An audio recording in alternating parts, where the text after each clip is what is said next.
Thanks for clicking on State of the City. My name's Todd Prafke. I'm the City Administrator here in St. Peter, and it is April 5th, well, at about 3:15 in the afternoon. So again, thanks for clicking on Facebook or our YouTube channel or on our website to catch this video blog that I do every couple of weeks. I have three missions today, one of which is to talk about the workshop from just last night, one of which is to talk about a solar meeting that I participated in about a week ago or so, and then give you a few tidbits of things that I hope are useful as you live, work, or play in St. Peter. I also want to give a shout out to Jay, who's an avid watcher from White Bear Lake. We appreciate her clicking on as well. And boy, let me get right to it because I got a lot of things to cover. As I mentioned, one of the first things we want to talk about is the discussions that happened on the workshop from just last night. And so the first one I want to talk about is that Watershed Approach presentation from MPCA and others. DNR and a few other folks were there to watch and listen and visit. A lot of the discussion surrounded MS4, which is the stormwater rules that we have to live by. And so we're excited to hear the folks from the state, Rachel from the state of Minnesota, talk about that. And again, I think overall we had a really nice positive discussion. There was, or presentation.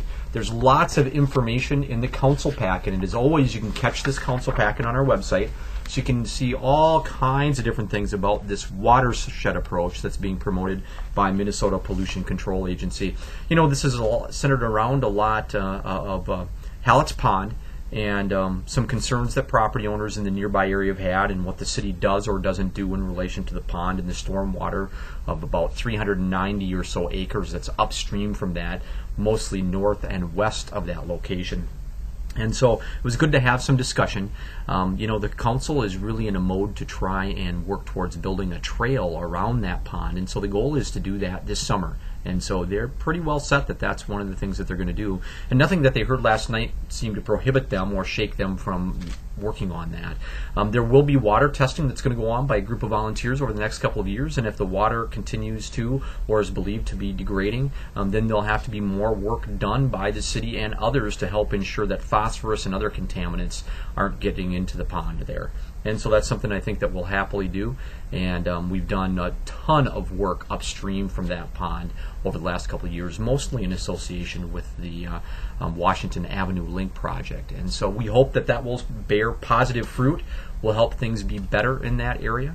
And so we're excited about that. And again, happy for the discussion and the folks from MPCA and DNR and others coming to talk about fish and birds and bees and flowers and water quality. It's always a good discussion. So anyway, check out the packet if you want some more information.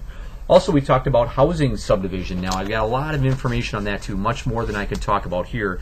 You've heard us talking about it a lot over the last couple of months, and so this was kind of the final update before the council really needs to be in a position to make a decision on this. And so this is what we've talked about. You've seen a colored version of this. This on the bottom is Traverse Road, and then County Road 20 is over on this side. This is an area that the city is looking to develop in the way that it developed in Nicollet Meadows and Washington Terrace neighborhoods. And so hopefully some of you clicking on this live in those areas. But the goal is to provide for affordable or workforce housing.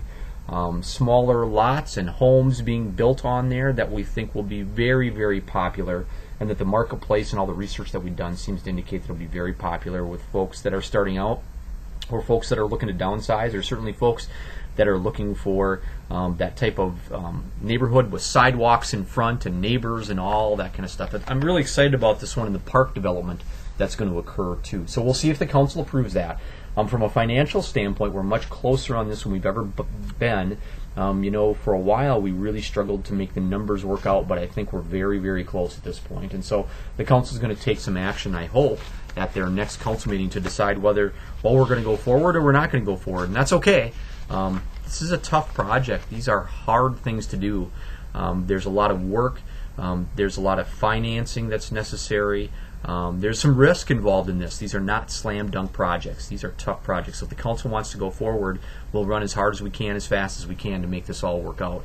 If they decide not to, I think that's a logical decision too. This is one of those projects that's kind of on the cusp. And so that's why councils get elected, to make those tough decisions. So we're looking forward to them looking more at this and analyzing where they think it best fit is for the community.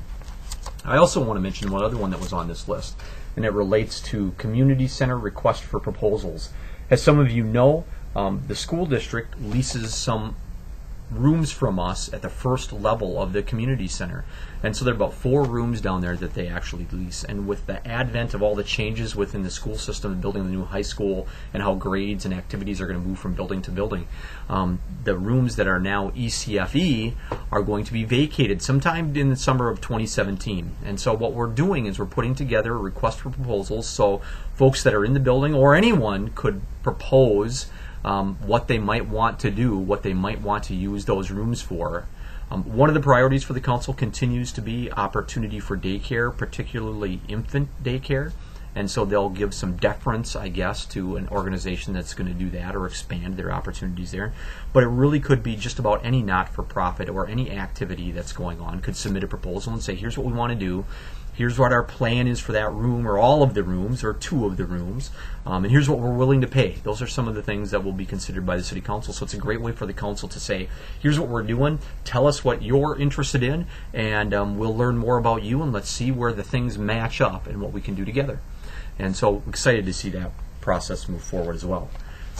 The second item that I had for mission was to talk about a solar meeting that was held last week, later in the week. And it was put on by, I'm trying to think if I can remember to say the group's name right, Interfaith Solar and Power, or maybe it's Power and Solar. Anyway, it's a group of folks from our community that have a faith-based approach to energy, to the environment, and certainly want to promote opportunities related to solar energy. And so we had a really nice discussion with a lot of different people contributing. I would say it was a couple-hour meeting, hour and a half to 2-hour meeting. And so I think we'll continue to see more work related to opportunities for solar energy within our community. The council is very supportive of wanting to do something. And so I do want to take a moment and just to show, and I expressed this at the meeting, some of the goals that the council had set. So those are some of the goals that the council's talked about in relation to what they want to see done as the energy provider in St. Peter, electrical energy provider in St. Peter, and some of their goals. So no financial subsidies over the long term, ease city operations, reduce costs to customers and the city, positively impact the cost of energy supply, provide for a community-based opportunity, and sustainability. I got to go to that community-based opportunity. That's one that maybe needs a little bit more definition. I think the council's more in favor of seeing more of a solar garden or solar array where people could buy in or participate rather than every house having a solar panel on its roof. There are a number of reasons for that, but some of the biggest reasons are, as this is successful or if it's not successful, if it's a solar garden, we kind of all share in the benefits or the negatives that come from that. If it's everyone on their roof, there's a lot more work to be done, and then it kind of feels like the people that have more assets, more opportunity to do that, would do it, and others who might be more in need of having this great opportunity kind of are left behind, and that's certainly something that we don't want. I think it's also been studied a little bit that not all the roofs in St. Peter are facing the right direction or the optimal direction to catch that sunlight. So based on how your house is orientated, what neighborhood you're in, whether there's trees around, there's pros and cons or opportunities or lack of opportunities for individuals. But as a community, we could do something a little bit bigger, have it set, again, share in the benefits or the pitfalls that come from trying to make something like that go. So I think the council is excited about trying to make something go, and they've given us clear direction that we should chase this heavily based on these goals. Maybe a little bit of wordsmithing could be done, but these are the goals that they've established so far. So excited about that, and want to thank the Interfaith group for hosting the meeting. It was a great opportunity to exchange information, and I think worked out really well. Now for some tidbits. I got to get some tidbits in quick. First of all, remember park restrooms don't open until May 1st. I know, well, last Sunday was just beautiful, but now it's not so great today. We try and make sure that the weather has really turned that corner. We don't want to have freezing problems and other issues that can erupt sometimes during these March or April timelines. We might have a 70-degree day one day, and then the next day 30. And so we want to try and avoid some of those problems. But when we're pretty sure, we might open early, but right now May 1st is the date. I also want to mention Detour on Highway 169 is going to be starting here in a week or so. So the DOT has some great information on their website, and as we get it, we also post it on our Facebook page. So we'd love it if you liked our Facebook page, and you can get their videos and some of their updates on that on our Facebook page as well. So check those things out. I know that's critical for a lot of people in work and play and other activities that they have going on. I will also want to mention that we had a meeting a week and a half ago, maybe 2 weeks ago now, with all the associations. It's hockey and baseball and softball, and well, there's a bunch of them. And so we had a wonderful meeting with the leadership from those groups, soccer and others. I have to tell you that if your son or daughter, or if you participate with those associations, make sure that you thank those leaders, those folks that are really doing the nuts and bolts work of that. Boy, they are really dedicated and spend a lot of time and energy and effort to help all of our community. And so if you bump into them or see them at a meeting, make sure to thank them because they do great stuff for our community overall.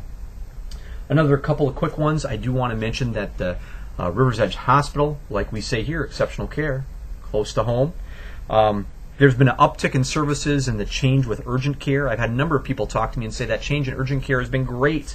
Where that's located, how that works for me and my family has been fantastic, so we appreciate that, and we're glad that it's working for you. That's not the last change. There's going to be other changes, but hang with us. We really like that there's been an uptick in the service provision there. That's been great for all of us and certainly great for the folks in our community. More services close to home, exceptional care, close to home. We love that. And, boy, I'm running out of time. I got to go quick.